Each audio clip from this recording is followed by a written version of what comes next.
Hafa day. Welcome to Data Points. My name is Ryan and I'm the president of Pinpoint, Guam.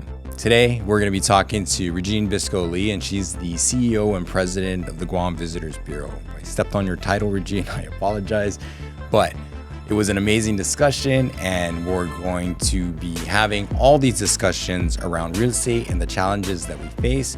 Please check us out on any of our channels. We're on Facebook, Instagram. You can download our podcast on Spotify, the Apple Podcasts, and you can find us on YouTube. And if you like, please give a subscribe or a share. Regine, I'm so glad to get you in here. Yes. I'm so excited. Hafa day. Hafa day. It's been, you and I, we've known each other, socially and Yes, then professionally. a long time. And now it's just, here you are, and it's amazing to see you in such an exciting role. Thank you. And it's just, it's really good because I really value your energy and the energy that you're bringing. I can already see it. So yeah, thanks and welcome to the show. And I'm so honored to be here and to be able to chat with you about this fun stuff. yeah, but before we started, we were just kind of going off. So Bring it back. yeah, we're gonna save it. So let's take it to. I know your journey, right? But maybe not everybody does. Mm-hmm. So can you tell me about?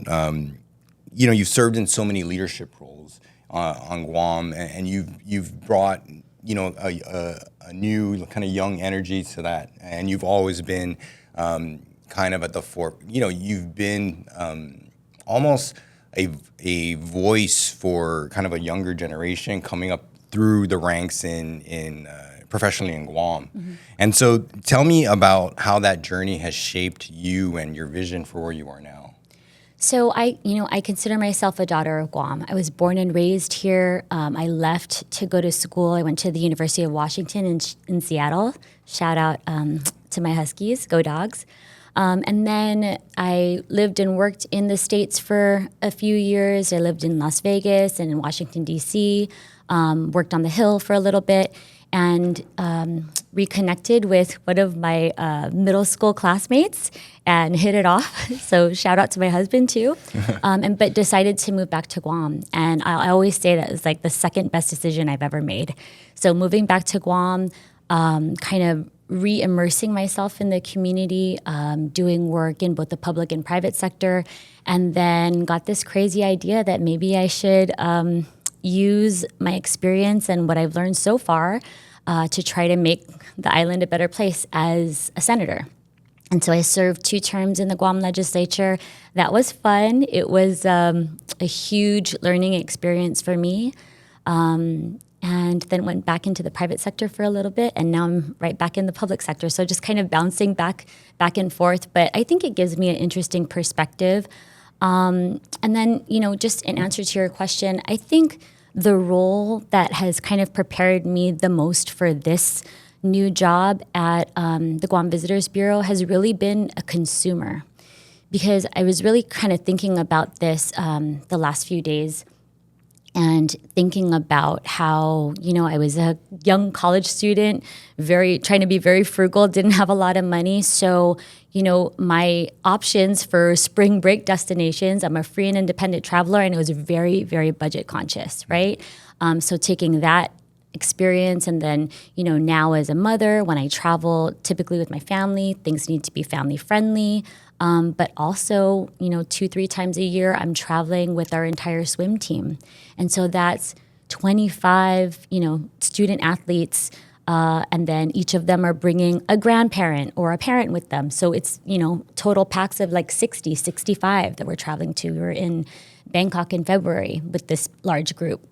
So kind of thinking about that, and just the way that people are shifting the way that they book travel, the way that they think about destinations is completely different than it was even 5 years ago. Yes. So much of that, with the advent of the internet and all of these different social media channels where they can learn about new destinations, we really need to do a better job of marketing in that way to free and independent travelers. I'm not saying that groups and kind of the traditional travel agents aren't important. They absolutely are. But we also need to be thinking about this new, innovative, tech-focused kind of way that people, when you book travel, what do you do? Yeah, generally it does start. It starts on social media, and then you read about experiences and things to do, and then it builds from there, right? And then you ask you a look to book friend your who may flights. have, been there. I'm actually going to be traveling to Osaka this weekend, and so again, word of mouth. Some friends of ours were just there, and they're like, "Oh, you got to go check out the expo." And so I get online, download the app. All of those kinds of things Yes. are put into play. So, what do you think is our competitive edge, or what do you think the right mix is in terms of getting the demo that we want here in kind of a weird time? It is a really weird time, but I think it's also full of opportunity for us to kind of reimagine not just the story that we tell others, but the story that we're telling ourselves. Like, what is the unique selling point for Guam? Yes, our beaches are beautiful. Yes, our air quality is incredible, right? When you're thinking about comparing it to some of our key source markets, right? But it's the history and the culture and the warmth of the Chamorro people, because you can get beautiful beaches anywhere. Philippines, Vietnam, a lot of our competitors have a lot of those same things, but they don't have that Hafide spirit. They don't have that warmth, literally and figuratively, right? So right when you get off the plane, you're greeted by this, you know that you're in the island. You know that you can expect that level of hopefully great service, but just a connection to the people. Sure, and that starts, like you say, from the time you get off the plane all the way through the time you're. Yeah, and I would argue if we're doing a good job, it starts even before then, when they're searching for these destinations, and how we're able to attract folks online with really great content about Guam. And again, it's not just about our beaches. It's not just about great shopping or golf, but what is the experience that you're going to get when you come here? Yes. And so what do you think that experience should be? I think it should be top tier. I think it should be accessible to a lot of people. And again, we want to have that ease of travel and that really, really great experience for folks. It's going to be memorable. They're going to get back home to their country and just want to tell all of their friends and neighbors about what an incredible experience that they had in Guam, and something that you can't get anywhere else, from the food to the people to, I learned a little bit about Chamorro culture, and this is the way that it connects to our culture in Japan, or it connects to our culture as indigenous people in Taiwan. So there's all these different ways that we can connect with our source markets and the people that come to visit us more often, but we need to do a better job of kind of telling that story. Right, but then we tell the story, but then how do we create the service? So where I'm getting at is, you can promise all these things, but how do we get the market to bring the experience and to back that experience up with the current conditions, right? If I'm in a service industry job, I have a service industry business, or a business based around the visitor industry, you speak to experience, and so experience means I have a good base of talent and labor, right, that is consistent over key. time, right? And so we have economic challenges that prevent you from keeping a sustainable talent base that you need. Right. So I guess the larger question is, how do you provide infrastructure for small businesses to bring the services that you need to the market and keep the talent they need to maintain that level of service that you need? Well, that's a big question, Ryan Mummert. But I think, kind of going back to a previous role as a legislator, right, and really trying to think about it in terms of policy, you're absolutely right. We need to focus. The two main things I would say is our land and our people, right, and really investing in developing that workforce and making sure that we have that training and that retention to keep people, our great people here. To continue to do that work. And we're also seeing, again, a huge opportunity right now with the military buildup and military construction kind of plateauing and starting to wind down in the next few years. We're going to need a place to recapture some of that labor and make sure that our people have a place to go after all of that is over. Absolutely. And so it needs to be tourism. I mean, well, one of the opportunities I think is tourism, and then there are other industries that they could look into. But we already have so much invested, in Tumon and Hagåtña as a place for. Our slogan at the Visitors Bureau is making Guam the best place to live, work, and visit. So really focusing on that living and working space, making what's good for our residents. And a happy place to live and work is going to be a great place for people are going to want to visit and experience, what's going on there. They seem like they're having a great time. People are, there's beautiful parks.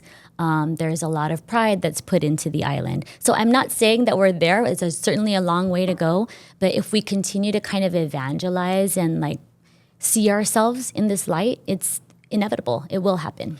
No, that's exactly, if we are as a community are thriving and valuing the investment and valuing the contributions that the visitors are bringing, and it's this ecosystem, yes, absolutely that works. But we have like you said, there's so many problems to solve to get to that place, and that's kind of the conversation that we're having, right? So that's great. Absolutely. And I think another thing that kind of prepared me for this role is right before I started, I was involved in a project with the Bureau of Statistics and Plans, BSP, and we were doing a tourism repositioning study. And so, several phases of that, we talked to about 60 different stakeholders over a 2-year period and really interviewed them. I'm talking everybody from, your typical industry, hotelier, restaurant folks, people who are involved in kind of the tourism business, but also people who ought to be more involved. So our cultural practitioners, our local small business owners, people who are involved on the government side and really their challenges in bringing that infrastructure up to par. And so it's a really good time to be able to take some of that feedback that we received, some qualitative and quant research that has been done, and really put it into an action plan to help us go forward. Right, because the stories of those people are the stories that we can sell, and those are the stories that matter. 100%, yeah. So talk to me about the challenges. We want more inventory here. Obviously, that was the big thing before COVID hit. We need more hotel inventory, 2 million visitors. And I think we can get there again, definitely. It's competitive. We can be a competitive venue. But being in the real estate industry, I understand the challenges of bringing that inventory to the market. And I was in the midst of it. And part of that is we don't have the information we need. So can you tell me about what you're doing to incentivize and make it easier for someone to come in and do a huge hotel project, which in excess of 60, 80, 100 million, those sums are huge. And most places, they have good information. Right. And so I think the key for me in this role, but also just in general for Guam, is we need to do a better job of operating as Team Guam and not being so siloed, really wrapping our arms around each other, looking at opportunities to collaborate both on the public and private sides, right? And so this is one thing that we're doing with air service development. We've really tried to get in a room with our partners at the airport and come up with all of the incentives that they have on their side, opportunities that they have to kind of reduce their fees within FAA regulations, and then what we can do from a marketing perspective, and then also other air service incentives. And so we're providing that to our airline partners as a Team Guam kind of package. And we need to do a better job of that with GITA, with land management, with our partners at the airport and GVB, and really thinking about holistically Team Guam. These are the people, the targets that we're trying to invite to come and invest on Guam. And here's all of the things that they would need to know, and here's the way that we're going to provide that kind of concierge service to help them to provide sustainable, responsible development on Guam. Got it. Sounds really easy, like, okay, we'll just have one meeting and it's all going to happen. But, it's taken a long time for these silos to kind of build, and so it's going to take a little bit of time to, do a better job of getting together. Wait, what I like and I appreciate is we're not approaching it the same way we always do. Right. I think we're looking at it differently. Have to. And one of the, for me, one of the core tenets is the product on its surface has to look good. And one of the things that, Saipan has, right, is it looks good. It looks good. Right? Yeah. I haven't been there, but shout out to our brothers and sisters of the NMI. Yes. So in terms of land use, like when you talk about product, a lot of our product doesn't look good. Just even in commercial frontage, in terms of building maintenance, and we're seeing people come to the market with like awesome tools, like for power washing the algae off of. With the drone. Drones, right? Yeah, shout out Charlie. And so, but how do we mandate as a community or incentivize people to clean up their properties and clean up, or even just with island beautification, adopting a park or we have so much raw land, privately held land here that's just overgrown and not maintained, but that detracts from the product. Yeah. What are we doing about that? I think, so 3 pieces that my mind is going in terms of that kind of discussion is, the Island Beautification Task Force, and shout out to the Lieutenant Governor. He's really starting to, or has been working with the community to move a lot of that forward and kind of put his foot down and say, hey, these eyesores, these buildings have been a problem for a long time. We've tried with carrots. Now we're going to go in with a stick. Like, what do we need to do from a policy perspective to make sure that people are keeping their buildings up, right? And then we're also looking at, having discussions with the legislature on minimum maintenance standards, especially in the hotel zone. Yes. It's not enough it's really amazing. And I think we all know who these people are, right, in our community, but you're driving down to the heart of our tourism district and there's buildings that really need to step up and do a better job. And not just in the tourism district. I mean, in everywhere, in Agana, all that stuff. And it just comes down to and so even socially, our social issues spill out onto the street. There's in the Plaza de España, there's always, that's one of the places I'd want to see if I was coming here. But because we're not handling our business, in terms of providing attainable housing for people, providing solutions for the people who are just out on the fringe, that detracts from the product. Where is the focus on that?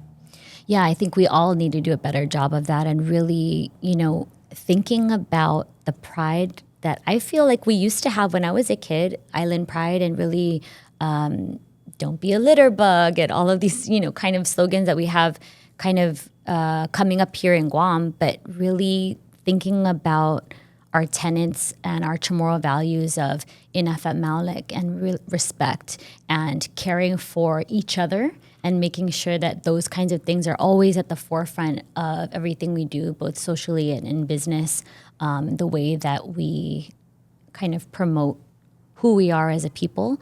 And it needs to reflect that in our public spaces, in the way that we do business. Right.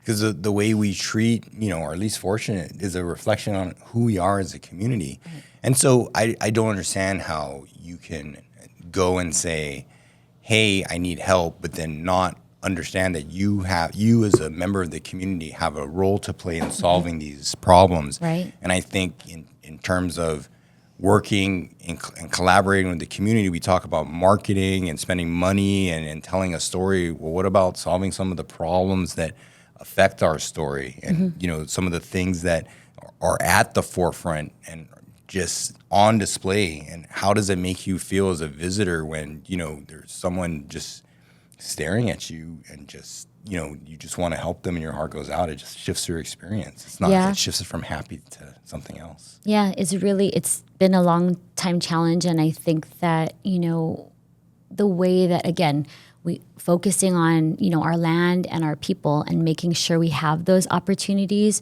for folks to really imagine and kind of lift themselves out of tough situations, I think, and letting them know that we're not turning a blind eye. We are, extending our hands out and making sure that we're helping them along, it's really challenging both from a crime perspective, drug use on Guam. Those are all real challenges. But again, all that investment in our people can really help to turn the tide, both investment in training and education.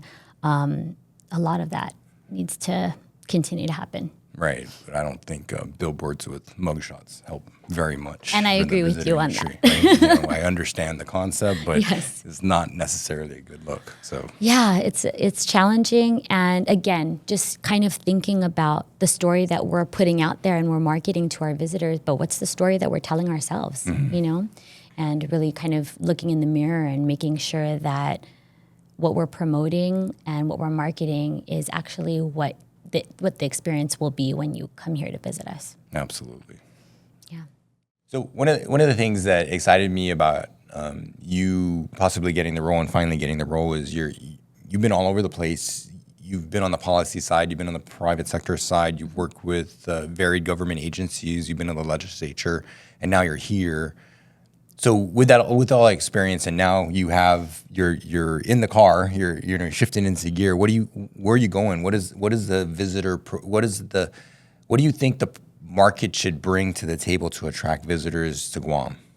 So, what we've heard back, and I'll refer to the work that I did on the tourism repositioning strategy, right? We really went out, one of the phases is going out into the market and getting information from potential visitors. So we did a in-market survey of 750 potential travelers in each of our key markets. So Korea, Japan, Taiwan, and then we did a number of other new markets and possible destinations or possible markets that we could pursue in the future. And a lot of the feedback that we started to receive from them is just that, just in general, when people travel, they want a unique experience, something outside of their everyday lives. But another thing that we're hearing is that we need a new attraction somehow.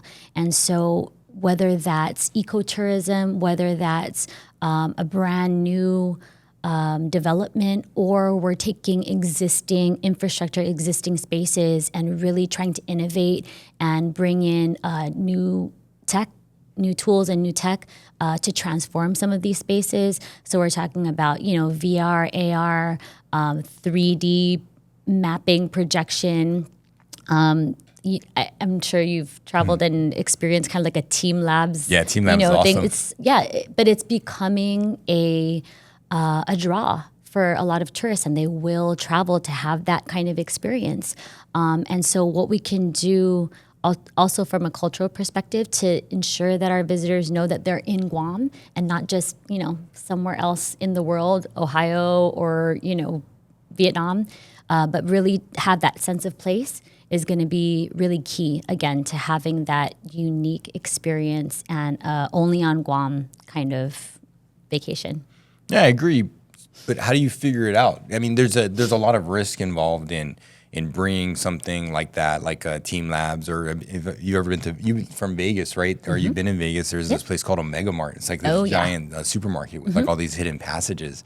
There's a lot of vacant buildings here. You could do that kind of stuff with, right? But I think it's really important, again, to just understand what the market wants. And we, tried to do that in this initial source market survey, but GVB is really committed to, we've reestablished our exit surveys. We're taking all of these different data points and different opportunities for research to really try to, one, figure out how to better market ourselves from the very beginning, like how do we better reach our customers, and then once they get here, what has their experience been and how can we improve that?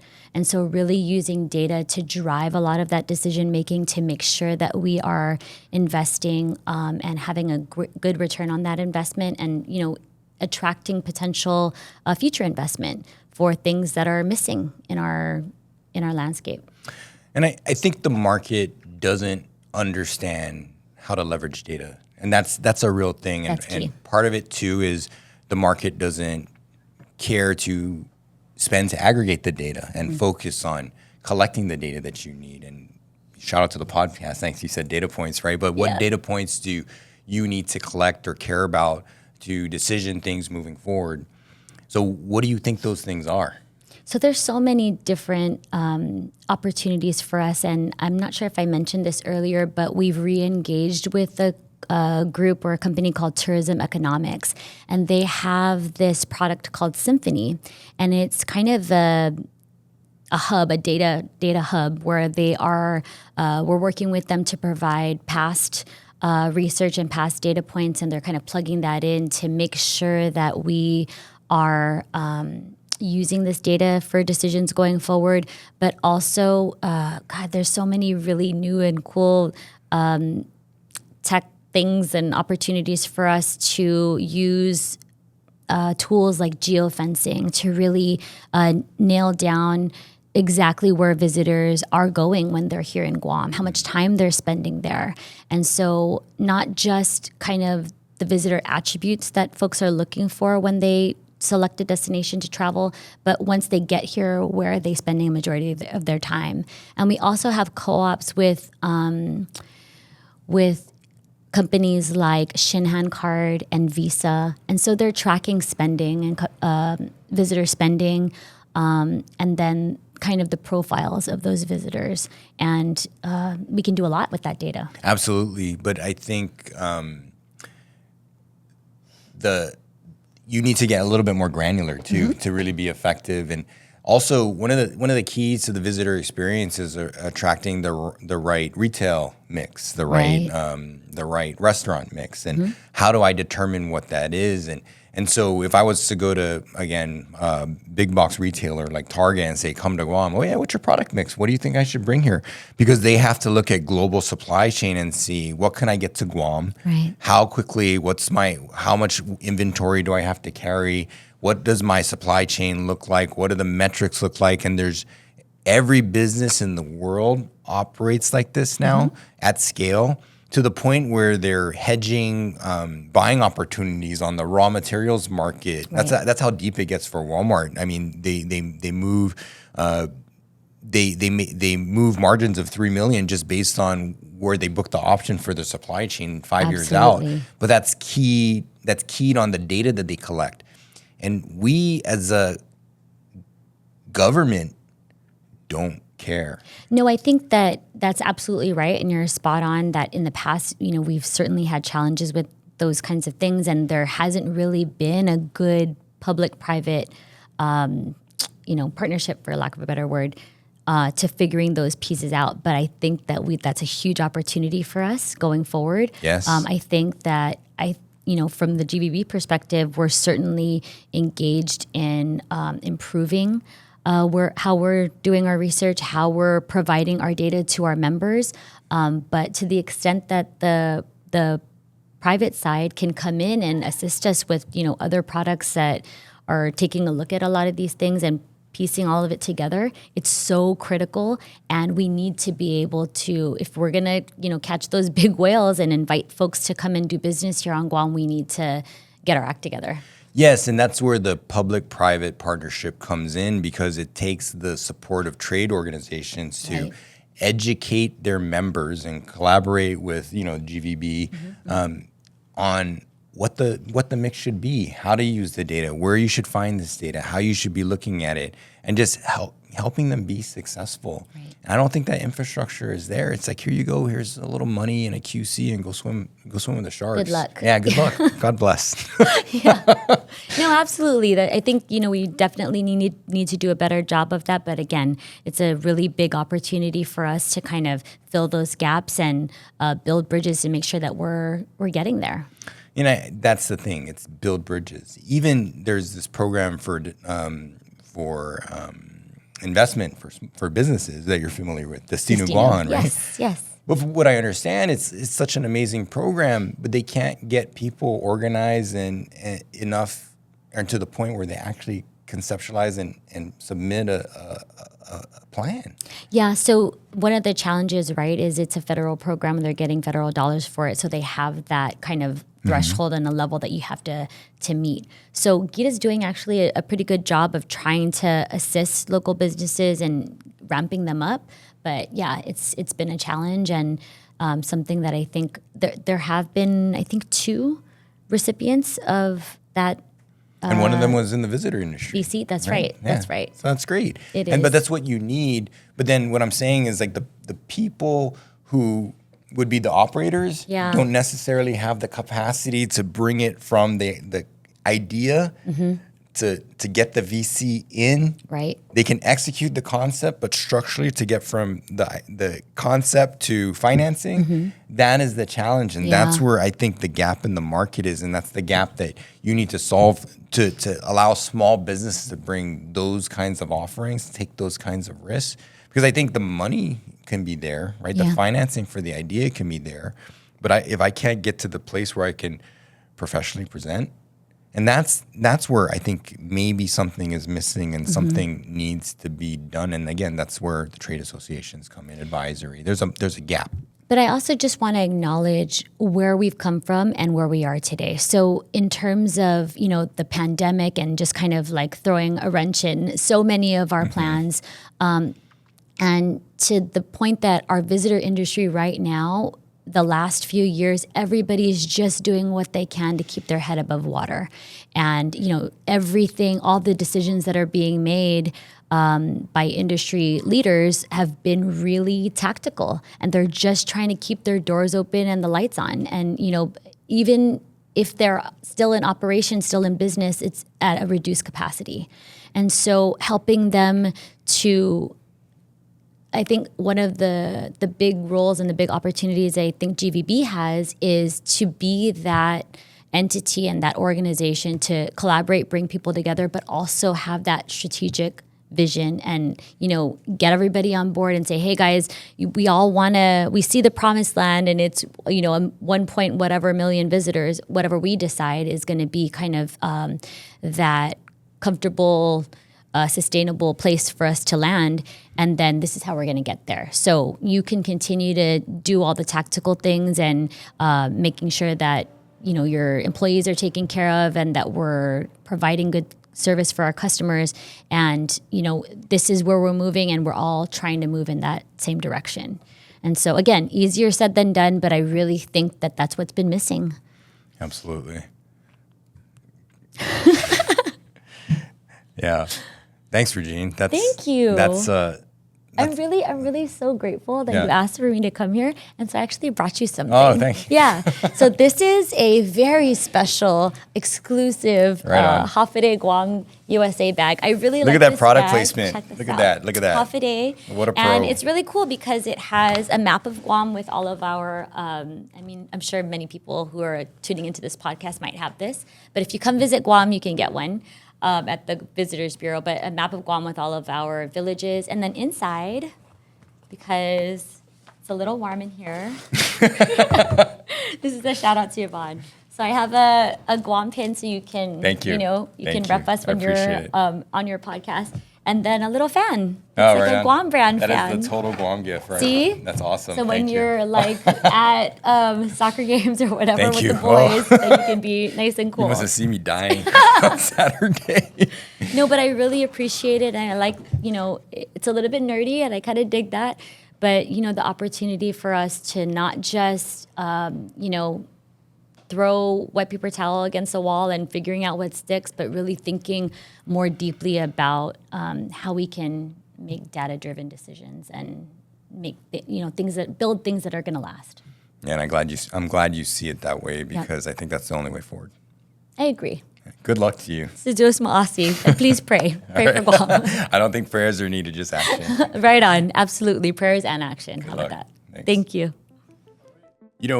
With Regine, she always brings the energy and the intensity and the fire, and you can see it underneath. She has a vision, definitely, and she understands.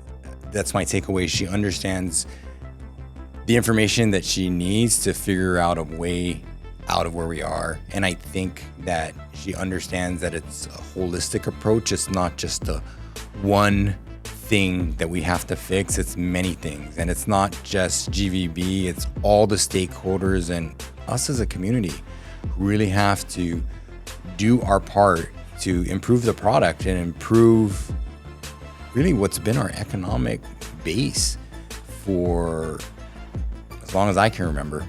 And I look forward to it continuing in that way and to diversifying and finding new opportunities and working with Regine to find those.